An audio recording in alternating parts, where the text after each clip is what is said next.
আসসালামু আলাইকুম। HSC English first পেপারের ইউনিট 4 লেসন 1 এর জুলাই আপরাইজিং এই প্যাসেজের গতদিন আমরা পার্ট 1 পড়িয়েছিলাম। আজকে পার্ট 2 নিয়ে আলোচনা করব। তো তোমরা যথারীতি জানো আমি ভিডিওতে কিন্তু ভিডিওর ব্যাখ্যা দিয়ে থাকি।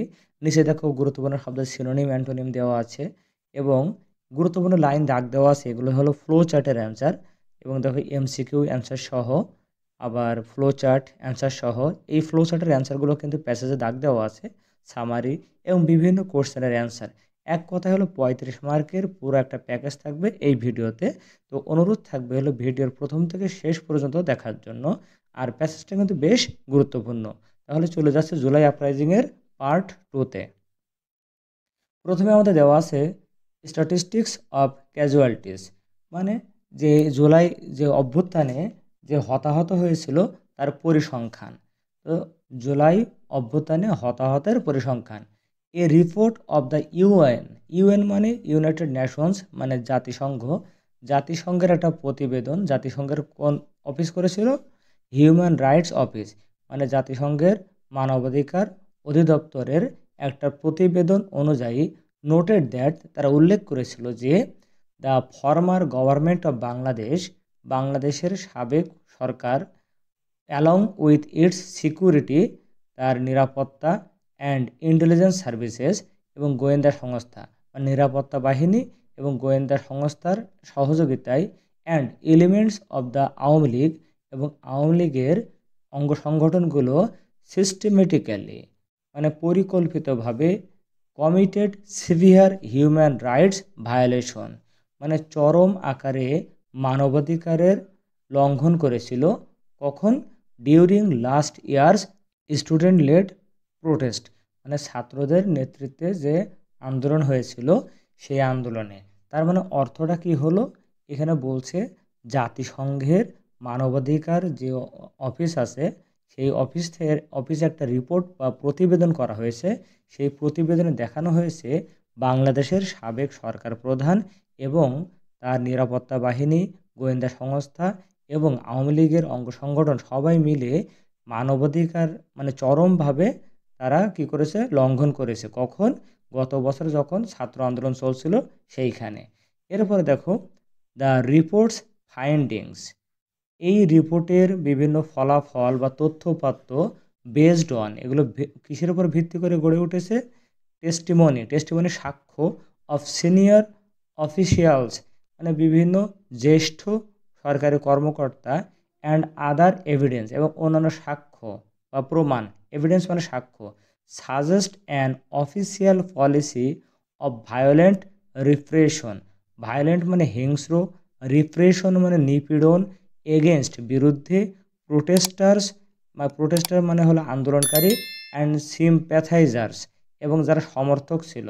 তার মানে এই আন্দোলনকারী যারা ছিল এবং তাদের যারা সমর্থক ছিল তাদের প্রতি একটা হিংস্র বা সহিংস একটা নিপীড়ন চালানো হয়েছিল, তার সাক্ষ্য পাওয়া গেছে কিভাবে? বিভিন্ন কর্মকর্তার সাক্ষ্য দ্বারা এবং বিভিন্ন প্রমাণের দ্বারা। তাহলে লাইনটা যদি আমরা আরেকবার এইভাবে পড়ি যে ঊর্ধ্বতন কর্মকর্তাদের সাক্ষ্য ও অন্যান্য প্রমাণাদির ভিত্তিতে এই প্রতিবেদনে দেখানো হয়েছে আন্দোলনকারী ও তাদের সমর্থকদের দমন করতে সরকারিভাবে কিভাবে সহিংস দমননীতি প্রয়োগ করা হয়েছিল। আশা করি তোমরা এটা বুঝেছো।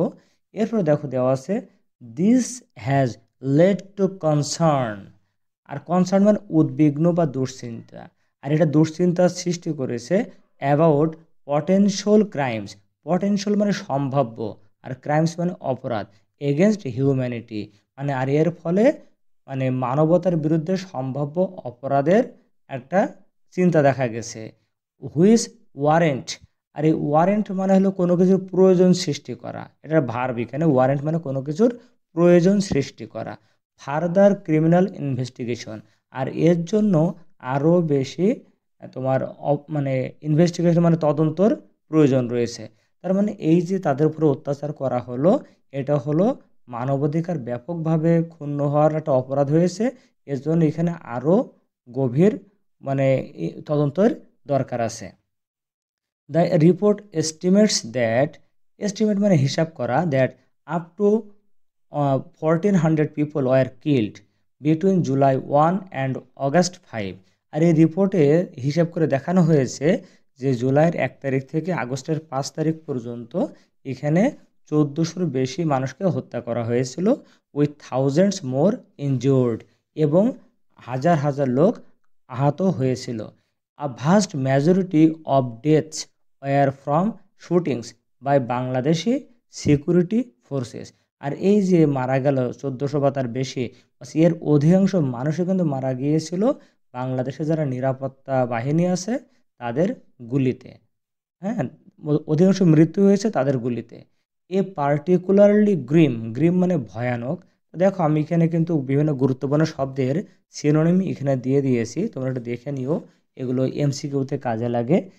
তো এ পার্টিকুলারলি, পার্টিকুলারলি মানে বিশেষ, গ্রিম ভয়ানক, ডিটেইল, ডিটেইল মানে তোমরা জানো বিস্তারিত, is that children accounted for approximately, approximately মানে প্রায় 12 to 13% অফ দ্য ফ্যাটালিটিস।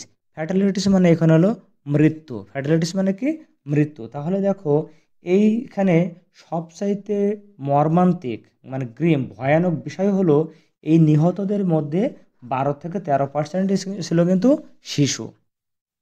তো এইগুলো আমাদের স্ট্যাটিস্টিক্স। তো এরপর আসছিল after math and legacy. After math মানে হলো পরিণতি, মানে এই ফলাফলের পরিণতি বা ফলাফল, এবং আসলে লেগেসি, লেগেসি মানে পরম্পরা, মানে পরম্পরা বলতে এখানে ক্ষমতার যে পালাবদল সেটাকে বলা হয়েছে। তার মানে এই যে আন্দোলন হলো তার ফলাফল এবং ক্ষমতা হস্তান্তর, এই বিষয়টা নিয়ে এখন আলোচনা হবে। তো শেখ হাসিনাস রেইন ওয়াজ এক্সট্রিমলি কন্ট্রোভার্সিয়াল। কন্ট্রোভার্সিয়াল মানে আমরা জানি বিতর্কিত, আর এক্সট্রিমলি মানে চরমভাবে, ব্যাপকভাবে, আর রেন মানে হলো শাসন, মানে তার শাসনটা ছিল চরমভাবে বিতর্কিত। In the political history of Bangladesh, বাংলাদেশের রাজনৈতিক ইতিহাসে শেখ হাসিনার শাসনটা ছিল চরমভাবে বিতর্কিত। During her rule from 2009 to 2024, মানে 2009 থেকে 2024 সালে তার শাসন আমলে the structure of Democratic institutions collapsed, মানে বিভিন্ন গণতান্ত্রিক এর প্রতিষ্ঠানগুলো ভেঙে পড়েছিল, মানে একেবারে সে ধ্বংস হয়ে গিয়েছিল। তো দেখো আমি এই লাইনটা কিন্তু আন্ডারলাইন করে রেখেছি কেন, কারণ এটা হলো আমাদের ফ্লো চার্টের অ্যান্সার। আমরা যখন ফ্লো চার্ট পড়াবো তখন দেখবো এইগুলো থেকে কিন্তু অ্যান্সার, তোমরা এটা দেখে নিজেদের বইয়ে দাগ দিয়ে রাখতে পারো, পরে অ্যান্সারটার সাথে মিলাই দেখবা যে আমরা কীভাবে লিখলাম এইগুলো। তো বলছে বিভিন্ন গণতান্ত্রিক প্রতিষ্ঠানগুলো ভেঙে পড়েছিল। ডিসঅ্যাপিয়ারেন্স, ডিসঅ্যাপিয়ারেন্সেস মানে হলো গুম, মার্ডার্স, হত্যা, এক্সট্রা জুডিশিয়াল কিলিংস, বিচার, এক্সট্রা জুডিশিয়াল মানে বিচার বহির্ভূত কিলিংস মানে হত্যা, লুটিং, লুট মানে তো আমরা জানি যে লুটপাট করা, তারপরে সাপ্রেশন অফ অপোজিশন, সাপ্রেশন মানে হলো দমন করা, অফ অপোজিশন মানে বিরোধী দলকে দমন করা, অপোজিশন ভিউজ মানে বিরোধী দলের মতামতকে দমন করা, অ্যান্ড ডিসেনফ্রাঞ্চাইজমেন্ট, ডিসেনফ্রাঞ্চাইজমেন্ট মানে হলো ভোটাধিকার হরণ করা, ডিসেনফ্রাঞ্চাইজমেন্ট মানে ভোটাধিকার হরণ করা বা কাউকে ভোটাধিকার থেকে বঞ্চিত করা। Were the main features of this regime, মানে এই শাসন আমলের প্রধান বৈশিষ্ট্য ছিল এইগুলোই: গুম, খুন, বিচার বহির্ভূত হত্যা, লুটপাট করা, বিরোধী দলের মতামতকে দমন করা এবং ভোটাধিকার হরণ করা। আমরা পরের পেজে চলে যাব। হাউএভার, যাই হোক, history has taught us that, ইতিহাস আমাদেরকে শিক্ষা দিয়েছে যে fascism can not last for ever, মানে ফ্যাসিবাদ কখনো চিরস্থায়ী হয় না। দেয়ারফর, সুতরাং the fall of fascist Sheikh Hasina was just a matter of time, সুতরাং এই ফ্যাসিস্ট শেখ হাসিনার পতনটা ছিল যা শুধুমাত্র সময়ের ব্যাপার, আ ম্যাটার অফ টাইম, সময়ের ব্যাপার।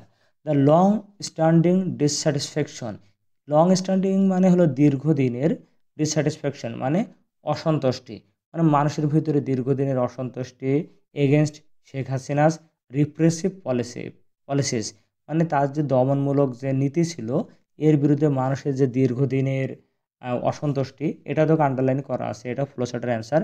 ফাইনালি এক্সপ্লোডেড, এক্সপ্লোড মানে হলো বিস্ফোরণ হওয়া। তো পরিশেষে কী হলো, মানুষের এই ক্ষোভটা বিস্ফোরণ হলো in the mass uprising of July 2024, July মানে 2024 সালের জুলাইয়ের গণ অভ্যুত্থানে মানুষের ভিতরে ক্ষোভগুলো বিস্ফোরণ ঘটল। Students, youth, professionals, working people মানে ছাত্র, যুবক, পেশাজীবী, শ্রমজীবী মানুষ অ্যান্ড দ্য মাসেস এবং হলো সাধারণ জনগণ টুক টু দ্য স্ট্রিটস, সবাই রাস্তায় নেমে আসলো, ফর্মিং আ কালেকটিভ রেজিস্ট্যান্স। আর সবাই কী করলো, একতাবদ্ধভাবে একটা সামগ্রিক প্রতিরোধ গড়ে তুললো। কালেকটিভ মানে সামগ্রিক, আর রেজিস্ট্যান্স মানে হলো প্রতিরোধ। When Sheikh Hasina chose the path of brutal suppression with lethal weapons, lethal মানে প্রাণনাশক বা মারণাস্ত্র, আর ওয়েপন্স মানে অস্ত্র, একসাথে অর্থ হবে মারণ অস্ত্র, মানে যে অস্ত্র দ্বারা হত্যা করা হয়। তো বলছে যখন শেখ হাসিনা এই মারণাস্ত্র দিয়ে এই নির্মম দমন নিপীড়ন চালানোর পথটাকে চুজ করলো, বেছে নিল, there was a storm of condemnation from the international community. Condemnation মানে হলো নিন্দা, আন্তর্জাতিক সম্প্রদায় থেকে তার প্রতি নিন্দার ঝড় বয়ে আসলো। তো এইখানে দেখো আমরা আন্ডারলাইন করেছি, সবই কিন্তু ফ্লোচার্টের অ্যান্সার আমাদের কাজে লাগবে। Fascist Sheikh Hasina became politically and morally isolated. Isolated মানে হলো একাকী, বিচ্ছিন্ন হয়ে যাওয়া। তিনি নৈতিকভাবে এবং রাজনৈতিকভাবে কি হলো, বিচ্ছিন্ন হয়ে গেলেন। অ্যাজ এ রেজাল্ট, ফলে Sheikh Hasina fled the country in the face of the August 5 uprising. সুতরাং 5ই আগস্টের গণ অভ্যুত্থানের মুখে পড়ে তিনি দেশ থেকে পালিয়ে গেলেন। The uprising is seen as the dawn of a new political and social era for Bangladesh. আর এই অভ্যুত্থানকে দেখা হয় বাংলাদেশের রাজনৈতিক ও সামাজিক অঙ্গনে এক নতুন ভোরের, মানে নতুন ভোরের সূচনা হিসেবে দেখা হয়, যে নতুন একটা দিগন্তের সূচনা হয়েছে। দ্যাট সামটাইমস ইজ রেফার্ড, আর এইটাকে মাঝে মাঝে উল্লেখ করা হয় টু অ্যাজ বাংলাদেশ টু, মানে দ্বিতীয় বাংলাদেশ বা বাংলাদেশের ভার্সন 2 হিসেবে অনেকে উল্লেখ করেন। ইট represents a victory for the unified power of the people. এটা মানুষের সম্মিলিত, মানে মানে সম্মিলিত ক্ষমতার বিজয়কে, মানে মানুষের একতার বিজয় হিসেবে দেখা হয়। And a renewed commitment to democracy, human rights and the law of law, এবং গণতন্ত্র, মানবাধিকার এবং আইনের শাসনের প্রতি মানুষের যে অঙ্গীকারের একটা নবায়ন হিসেবে এটা দেখা হয়। মানে নতুন করে এই আইনের শাসন, গণতন্ত্র, তারপরে মানবাধিকার, এটার প্রতি মানুষের নতুন করে অঙ্গীকার হিসেবে এটা দেখা হয়। The July uprising is a powerful testament to the people's desire to build a new nation. মানে নতুন একটা রাষ্ট্র গঠন করার জন্য মানুষের যে আকাঙ্ক্ষা, তার প্রমাণ হিসেবে একটা পাওয়ারফুল টেস্টামেন্ট, টেস্টামেন্ট মানে প্রমাণ। তো নতুন একটা সুন্দর রাষ্ট্র গড়ার জন্য মানুষের যে তীব্র ইচ্ছা, তার প্রমাণ হিসেবে দেখা হয় হলো জুলাই আপরাইজিংকে। আর এই রাষ্ট্রটা গড়বে কিভাবে? Based on justice and accountability. Accountability মানে জবাবদিহিতা, আর জাস্টিস মানে ন্যায় বিচার। ন্যায় বিচার এবং জবাবদিহিতার ভিত্তিতে নতুন একটা রাষ্ট্র গড়ার মানুষের যে দীর্ঘদিনের ইচ্ছা, তার একটা শক্তিশালী প্রমাণ হিসেবে জুলাই আপরাইজিংকে দেখা হয়। এখানে দেখো লেথাল মানে ডেডলি দেওয়া আছে, সবগুলো সিনোনিম কিন্তু আমি দিয়ে দিয়েছি। আমরা একেবারে লাস্টে চলে এসেছি আলোচনার। তো এইখানটা বলে রাখি, দেখো আমাদের যদি সামারি আসে এখান থেকে, তাহলে সামারিটা মোটামুটি এখান থেকে আসার সম্ভাবনা আছে, এই যে আফটার ম্যাথ অ্যান্ড লেগেসি, এখান থেকে শুরু করে এই পর্যন্ত আসতে পারে। ঠিক আছে, মানে এই প্যাসেজটা কিন্তু কয়েকটা পার্টে আছে, তো সামারি যে কোনো একটা পার্ট আসতে পারে। তো আমার মনে হচ্ছে এটা আসতে পারে, এটা সামারি আমি দিয়েছি। তো দেখো লাস্টে আসলে জুলাই ডিক্লারেশন মানে জুলাই ঘোষণা। তো জুলাই ঘোষণা দেখি আমরা। The July declaration serves as a mechanism. Mechanism মানে হলো পদ্ধতি। কিসের পদ্ধতি? টু অফিসিয়ালি বাইন্ড মানে বেঁধে ফেলা বা সম্পৃক্ত করা ফিউচার গভর্নমেন্টস, আগামী সরকারকে, টু দ্য প্রিন্সিপালস, মূলনীতি অ্যান্ড ডিমান্ডস, দাবি অব দ্য জুলাই আপরাইজিং। মানে এই যে জুলাই অভ্যুত্থানের, তার মানে কথাটা কি হলো, জুলাই ঘোষণাপত্র ভবিষ্যতে সরকারগুলোকে, হ্যাঁ, আহ, কিসের সাথে দায়বদ্ধ করে দিচ্ছে, যে which represents the citizens utmost desires, মানে নাগরিকদের যে তীব্র আকাঙ্ক্ষা সেটার প্রতি। তাহলে আমি যদি একসাথে অর্থটা করি, তাহলে কি হচ্ছে দেখো, জুলাই ঘোষণাপত্র ভবিষ্যতের যে সরকারগুলো, তাদেরকে নাগরিকদের সর্বোচ্চ যে আকাঙ্ক্ষা, সেই আকাঙ্ক্ষার প্রতীকস্বরূপ জুলাই অভ্যুত্থানের নীতি ও দাবির প্রতি আনুষ্ঠানিকভাবে ওই যে অফিসিয়ালি আনুষ্ঠানিকভাবে দায়বদ্ধ করার একটা প্রক্রিয়া রূপে কাজ করবে। তার মানে এই জুলাই ঘোষণাপত্রটা একটা আহ, কী হিসেবে কাজ করবে, ভবিষ্যতে যে সরকারে আসে তারা যেন জনগণের এই দাবি এবং এই যে জুলাই আন্দোলনের যে মূলনীতি এটার প্রতি যেন শ্রদ্ধাশীল থাকে এবং সেটা যেন মেনে নেয়, তার একটা দলিল হিসেবে থাকবে হলো জুলাই ঘোষণাপত্র। 1 অগাস্ট 5, 2025 মানে 2025 সালের 5ই August, the first anniversary of the uprising, মানে গণ অভ্যুত্থানের প্রথম বার্ষিকীতে, মানে প্রথম যে বছর, the chief adviser of the interim government, এই অন্তর্বর্তীকালীন সরকারের প্রধান উপদেষ্টা doctor Mohammad Yunus read out the declaration, তিনি এই ঘোষণাপত্র পড়ে শোনান। দ্য ডকুমেন্ট এক্সপ্রেসেস, আর এই নথিতে প্রকাশ করা হয়েছে দ্য ইন্টেন্ট, উদ্দেশ্য। এখানে কী কী উদ্দেশ্য ছিল দেখো, to provide legal protection to the national heroes, সে জাতীয় বীরদেরকে আইনি বা সুরক্ষা দেওয়ার উদ্দেশ্যের কথা বলা হয়েছে। And those who were injured or killed, এবং যারা মারা গেছে বা আহত হয়েছে তাদেরকেও আইনিভাবে সহায়তা বা আইনি সুরক্ষা দেওয়ার উদ্দেশ্যে কথা এই ডকুমেন্টে বলা হয়েছে। তার মানে দেখো, আবার দেখো এখানে আমি আন্ডারলাইন করে রেখেছি যেগুলো, এটা কিন্তু আরেকটা ফ্লো চার্ট, ঠিক আছে, এটা আমি আন্ডারলাইন করে রেখেছি। তো এবার দেখো কি আছে, prepared in consultation with political parties, আর এই যে জুলাই ঘোষণাপত্র এটা হলো বিভিন্ন রাজনৈতিক পার্টির সাথে আলোচনা করেই প্রিপেয়ার্ড করা হয়েছে।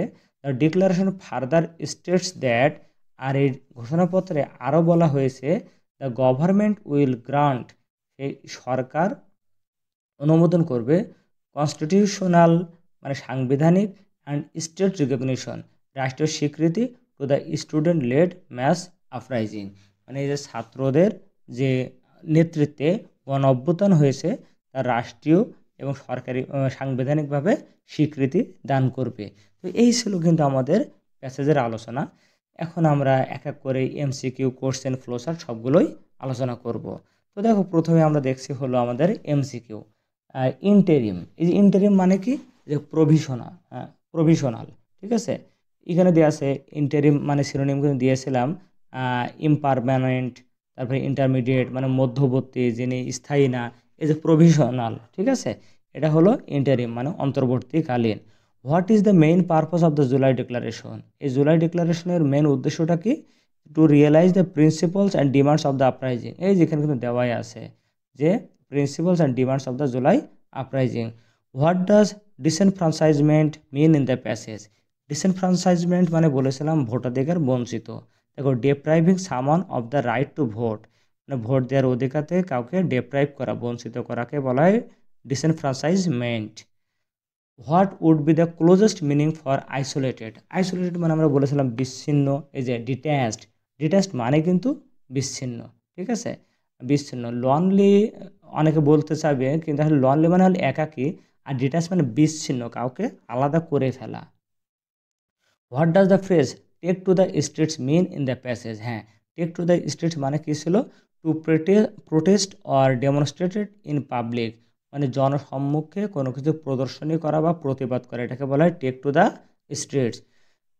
তারপরে দেখো এখানে লাইন দেওয়া আছে, এখানে বলছে a storm of condemnation means, যে প্রতিবাদের ঝড়, নিন্দার ঝড়, এটা মানে কি, a wave of widespread and severe criticism, criticism মানে আমরা জানি নিন্দা হয়, তারপরে সমালোচনা, তো ব্যাপক আকারে যে নিন্দা সমালোচনা তার ঢেউ, এটাকে বলা হয়েছে হলো a storm of condemnation. The word testimony, testimony, testimony মানে ওখানে ছিল সাক্ষ্য, এই যে স্টেটমেন্ট, স্টেটমেন্ট মানে আমরা যে সাক্ষ্য দেই, প্রমাণ দেই, এটাকে কিন্তু বলা হয় স্টেটমেন্ট বা testimony. Who were involved in violating human rights during the July uprising, July আপরাইজিংয়ের সময় মানবাধিকার কারা লঙ্ঘন করেছিল, প্যাসেজ অনুযায়ী এখানে দেওয়া আছে দ্য সিকিউরিটি ফোর্সেস, নিরাপত্তা বাহিনী। What do the intelligence services do, হ্যাঁ, ইন্টেলিজেন্স মানে গোয়েন্দা সংস্থা কি করে, কালেক্ট সিক্রেট ইনফরমেশন, এটা আমরা সবাই জানি, গোয়েন্দা সংস্থার কাজ হলো গোপন তথ্য সংগ্রহ করা। What could be the closest meaning for warrant in the passage. হ্যাঁ, এই প্যাসেজে ওয়ারেন্টের মানেটা কি? এই যে নেসেসিটেট মানে কোনো কিছুর প্রয়োজনীয়তা সৃষ্টি করা, ঠিক আছে? এটা হলো ভার্ব। তো what does the word extra judicial mean? আমরা জানি এক্সট্রা জুডিশিয়াল মানে হলো বিচার বহির্ভূত। এই যে নট লিগালি অথরাইজড, যেটা আইনিভাবে সম্মত না, সেটাকে বলা হলো এক্সট্রা জুডিশিয়াল। বাইন্ড, বাইন্ড মানে বেঁধে ফেলা, বাধ্য করা। যে কম্পেল, কম্পেল মানেও কিন্তু বাধ্য, ঠিক আছে? ফাইন্ডিংস, ফাইন্ডিংস, এই যে প্যাসেজে ফাইন্ডিংসটা ছিল, ফাইন্ডিংসটা মানে হলো এখানে দেখা কনক্লুশন। আসলে ফাইন্ডিংস মানে আমরা যেটা পাই, যেটা প্রাপ্ত ফলাফল, এটাকে বলা হয় হলো এই ফাইন্ডিংস। আমরা কনক্লুশন বলতে পারি। বাকি যেগুলো আছে ভার্ডিক্ট হবে না, জাজমেন্ট হবে না, ডিসিশন, এগুলো একটাও হবে না। মানে পরিসমাপ্তি আমরা যে রেজাল্টটা পাই তাকে বলে ফাইন্ডিংস। এই যে আমরা কনক্লুশন বলতে পারি। The July uprising will bring about dash changes in Bangladesh. বাংলাদেশে কেমন চেঞ্জ নিয়ে আসবে July uprising? Political and social, রাজনৈতিক এবং সামাজিক। Which government will grant constitutional recognition to the July uprising? এই জুলাই অভ্যুত্থানকে সাংবিধানিক স্বীকৃতি কে দিবে? এটা আছে ইন্টারিম গভর্নমেন্ট। হ্যাঁ, এটা সাংবিধানিক স্বীকৃতি দেবে হলো ইন্টারিম গভর্নমেন্ট, আর এগুলো বাস্তবায়ন করবে হলো আগামী যারা সরকার আছে তারা। The word controversial could be best replaced. হ্যাঁ, বিতর্কিত, কন্ট্রোভার্সিয়াল মানে হলো বিতর্কিত। তা আমি কিন্তু এটা সিনোনিম দিয়েই দিয়েছিলাম, যে ডিসপিউটেড। একটু দেখিয়ে আসি, প্রত্যেকটা কিন্তু দেওয়া ছিল। এই যে দেখো কন্ট্রোভার্সিয়াল, এই যে ডিসপিউটেড দেওয়াই আছে, তোমরা দেখলেই পারবে ইনশাল্লাহ এগুলো। তারপরে আমরা চলে যাব, এটা হলো the July declaration represents the people's desire as it will. হ্যাঁ, মানুষের কি ইচ্ছা আছে জুলাই ডিক্লারেশন নিয়ে? এটা কি করবে? জুলাই ডিক্লারেশন কি করবে? Ensure democracy, justice and accountability. একদম লাস্টের লাইনে দেওয়া ছিল যে ন্যায় বিচার, গণতন্ত্র এবং জবাবদিহিতা নিশ্চিত করবে। পরে দেখো গ্রিম, গ্রিম মানে ছিল ভয়াবহ। In the text doesn't mean, grim মানে ভয়াবহ। তো বস এখানে কোন জিনিসটা গ্রিমের সমর্থক শব্দ না, মানে মিল খায় না। ড্রেডফুল মানে ভয়াবহ, আনপ্লিসেন্ট মানে হলো ভয়ানক, সন্তুষ্টিজনক না এমন, শকিং মানে আমরা জানি দুঃখজনক, আর অ্যামিয়েবল মানে হলো প্রিয়। তাহলে বিপরীত শব্দ কোনটা? এটা হবে। তারপর আছে সিস্টেমেটিক্যালি কমিটেড। এটার মানে কি? সিস্টেমেটিক্যালি কমিটেড মানে কি? যে ডেলিবারেট, ডেলিবারেট মানে ইচ্ছাকৃত, অ্যান্ড অর্গানাইজড ভায়োলেশন মানে ইচ্ছাকৃত এবং পরিকল্পিত যে কোনো কিছুর সহিংসতা, এটাকে বলা হয় সিস্টেমেটিক্যালি কমিটেড বলা হয়। ভায়োলেন্ট রিপ্রেশন, এই যে প্যাসেজে ভায়োলেন্ট রিপ্রেশন দ্বারা কী বলা হয়েছে? দেখো ভায়োলেন্ট মানে কিন্তু হিংস্র, ভয়াবহ, আর রিপ্রেশন মানে নিপীড়ন। তো এর অ্যান্সার হবে হলো এইটাই, use of force to silence dissent. মানে কাউকে জোরপূর্বকভাবে যদি মানে বল প্রয়োগ করে কাউকে চুপ করে দেওয়া হয়, সেটাকে বলছে ভায়োলেন্ট রিপ্রেশন। আর বাকিগুলো কেন হবে না তোমরা একটু পড়লেই বুঝতে পারবা, খুব কঠিন ভাষায় লেখা নেই। তারপর সিম্প্যাথাসাইজার্স মানে সমর্থক। সিম্প্যাথাসাইজার মানে কি? সমর্থক। তো এর অ্যান্সারটা কী হবে? People who supported the protester, যারা আন্দোলনকারীকে সাপোর্ট করেছিল তারাই। What was the role of বাংলাদেশের security forces during the protest? এই প্রতিবাদের সময়, আন্দোলনের সময় সিকিউরিটি ফোর্সদের কী কাজ ছিল? এই দেখো, responsible for most protesters death, অধিকাংশ আন্দোলনকারী মৃত্যুর জন্য তারা দায়ী ছিল।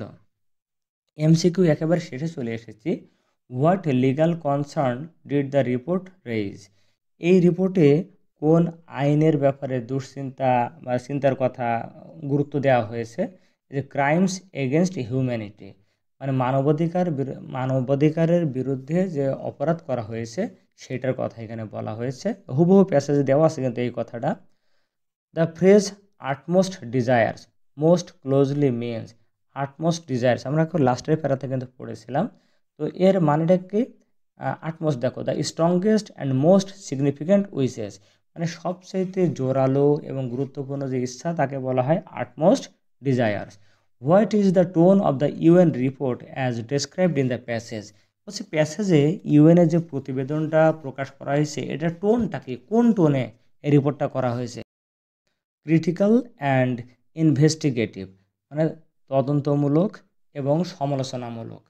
তারপরে what does the word repression most closely mean in the passage? Repression মানে কি? এই যে সাপ্রেশন, আমাদের প্যাসেজে কিন্তু রিপ্রেশন সাপ্রেশন দুইটার উল্লেখই আছে, দুইটার মানে হলো দমন বা নিপীড়ন। এবার আমরা চলে আসছি হলো ফ্লো চার্টে। দেখো ফ্লো চার্টের কিন্তু লেখার বেশ কিছু নিয়ম আছে। তোমরা যারা নিয়ম জানো না, ডেসক্রিপশন বক্সে দেওয়া লিঙ্ক থেকে তোমরা দেখে আসতে পারো, অথবা এইখানে দেওয়া লিঙ্ক থেকে নিয়মটা দেখে আসতে পারো। প্রথম ফ্লো চার্ট বলেছে showing the reasons and consequences of the protest against the fascist regime. দুইটা জিনিস, একটা হলো এই আন্দোলনের কারণ রিজনস, আর হলো কনসিকুয়েন্স এর ফলাফল। ঠিক আছে, তো প্রথমে আমাদের একটা অ্যান্সার দেওয়া থাকে এইভাবে, the collapse of Democratic institutions. তোমাদের মনে আছে কিনা জানি না, একদম প্রথমে কিন্তু এই জিনিসটা আমি আন্ডারলাইন করে রেখেছিলাম। এটা হলো দেওয়া দেওয়া আছে আমাদের প্রশ্নে, আর বাকি পাঁচটা অ্যান্সার আমাদের লিখতে হবে। এটা কিন্তু বইয়ে দেওয়া আছে, এটাও দাগ দিয়েছি, বাকিগুলো অ্যান্সার দাগ দেওয়া আছে। তো এই আন্দোলনের কারণ কি? একটা হলো যে গণতান্ত্রিক যে প্রতিষ্ঠানগুলো ধ্বংস হয়ে গিয়েছিল, তারপর repressive policies and long standing dissatisfaction, যে দীর্ঘদিনের ক্ষোভ এবং দমনমূলক পদ্ধতি, এটার কারণে। তারপর brutal suppression with lethal weapons, মারণাস্ত্র দ্বারা নৃশংসভাবে মানুষকে দমন করা, এইগুলো। তো এই ছিল হলো কারণ। এবার ফলাফল তিনটে দেখো, storm of condemnation from the international community, আন্তর্জাতিক সম্প্রদায় থেকে নিন্দার ঝড় এসেছিল, এই একটা। তারপর political and moral isolation of the government, সরকার তখনকার রাজনৈতিক এবং নৈতিকভাবে বিচ্ছিন্ন হয়ে পড়ে, এই একটা। তারপরে Sheikh Hasina's resignation and flight from the country, তার পদত্যাগ এবং দেশ থেকে পলায়ন করা। তো এই হলো দেখো, তিনটে হলো কারণ আর তিনটে হলো ফলাফল আমাদের একটা দেওয়া ছিল, বাকি ফার্স্টটা আমরা লিখেছি এবং এগুলো কিন্তু আন্ডারলাইন করা আছে। Based on your reading of the passage make a flow chart showing the aims of the July declaration. লাস্টের যে প্যারাটা না, সেখান থেকে এই প্রশ্নটা, এইমস মানে উদ্দেশ্য, লক্ষ্য, জুলাই ডিক্লারেশনের উদ্দেশ্যটা কি, এই একটা দেওয়া আছে। Binding future governments to the principles of the July uprising. দেখো আমি প্যাসেজগুলো কিন্তু আন্ডারলাইন করে দিয়েছিলাম, এই যে দেখো এখানে আসলে bind future government to the principles and demands of the July uprising, বাকিগুলো কিন্তু আন্ডারলাইন করা আছে। ঠিক আছে, তো এইগুলো থেকে আমরা দেখো অ্যান্সারটা কীভাবে লিখলাম। এইখানে দেওয়া আছে, এই ভার্বটা দেওয়া ছিল না, দেখো যেহেতু প্রথম ভার্বটা আইএনজি আকারে ছিল, তো বাকি অ্যান্সারগুলো আমরা আইএনজি আকারে দেব। তো ওখানে দেওয়া ছিল হলো ultimate desires of the citizens, মানে নাগরিকদের যে তীব্র আকাঙ্ক্ষা তার প্রতিফলন ঘটানো। তো আমরা এই এমবডি ভার্বটা এখানে দিয়ে দিয়েছি, তুমি এখানে এনশিওর দিতে পারো, এনশিওরিং দ্য আলটিমেট ডিজায়ার্স এটা দিতে পারো। তারপরে প্রোভাইড, ওখানে ছিল provide legal protection for the national heroes ছিল, আমরা গিভেন অ্যান্সারে যেহেতু আইএনজি ছিল এখানেও আইএনজি যোগ করে দিয়েছি, প্রোভাইডিং লিগাল প্রোটেকশন। তারপর এখানে আবার দিয়েছে legal protection to the killed or injured ones, এইটুকু কিন্তু দেওয়া ছিল, the killed and injured ones. তো এর আগে একই ভার্ব আমরা দিয়ে দিলাম, আমি প্রোভাইডিংও দিতে পারি বা এনশোরিং দিতে পারি লিগাল প্রোটেকশন। ঠিক আছে, তারপরে ওখানে ছিল গ্রান্ট ছিল, অ্যান্সার আমরা অ্যান্সার লিখবো হলো গ্রান্টিং, কারণ আইএনজি বানাইতে হবে। Granting constitutional recognition to the mass uprising, আর providing state recognition to the uprising, সবগুলো অ্যান্সার কিন্তু দাগ দেওয়া আছে ওইখানে। এরপরে কারো কোনো বুঝতে সমস্যা হলে অবশ্যই আমাকে জানাবে। এবার দেখো এখানে সামারি দেওয়া আছে, তো সামারিটা আমি এখানে আর পড়িয়ে দিচ্ছি না, কারণ এখানে যে ওয়ার্ডগুলো আছে সবগুলো হলো বলা হয়েছে প্যাসেজে, তোমরা একটু দেখে নিও এখান থেকে। সামারিটা তোমরা নিজের মতো করে লিখতে পারো, আমি জাস্ট আমার মতো দিয়েছি এখানে। আর এটা কিন্তু কোনটা দিয়েছে, ওই যে মাঝখানে যে প্যাসেজ ছিল সেটার কিন্তু, ঠিক আছে, যে আফটার ম্যাথ থেকে যেটা ছিল সেটা দিয়েছি আমরা। তো এরপর হলো কোশ্চেন, তো আমি চাচ্ছি কোশ্চেনটার আলোচনা নাই বা করি, তোমরা এটা দেখে নিও এবং আমি এই ভিডিওর একটা পিডিএফ তোমাদের ডেসক্রিপশন বক্সে দিয়ে দেবো, তোমরা ওখান থেকে নিয়ে পড়তে পারো। তো কোশ্চেনগুলো আমি এক এক করে দেখিয়ে দিচ্ছি, এটা পড়তে গেলে অনেক সময় লেগে যাবে এবং ভিডিওটা অনেক বড় হয়ে যাবে, এটা তোমাদের জন্য কষ্টকর হয়ে যাবে। আর কোশ্চেনগুলোর অ্যান্সারও যদি ডেসক্রাইব করে দিলে ভালো হয়, তাহলে আমাকে কমেন্ট করবে, আগামী ভিডিও থেকে কোশ্চেনের অ্যান্সারও আমি পড়িয়ে দেব। তো তোমাদের ভালোর জন্য সব কিছুই করতে ইনশাল্লাহ প্রস্তুত আছি। তো আজকের ভিডিওটা এই পর্যন্তই ছিল, আগামী ভিডিও দেখার আমন্ত্রণ জানাই শেষ করব। তবে একটা কথা, যদি অনাকাঙ্ক্ষিত বা দ্রুত পড়ানোর কারণে কোনো ভুল হয়ে থাকে অবশ্যই ক্ষমাসুন্দর দৃষ্টিতে দেখবে এবং ভালো লাগলে একটা লাইক দিবে। তো আজকে এই পর্যন্তই, আসসালামু আলাইকুম।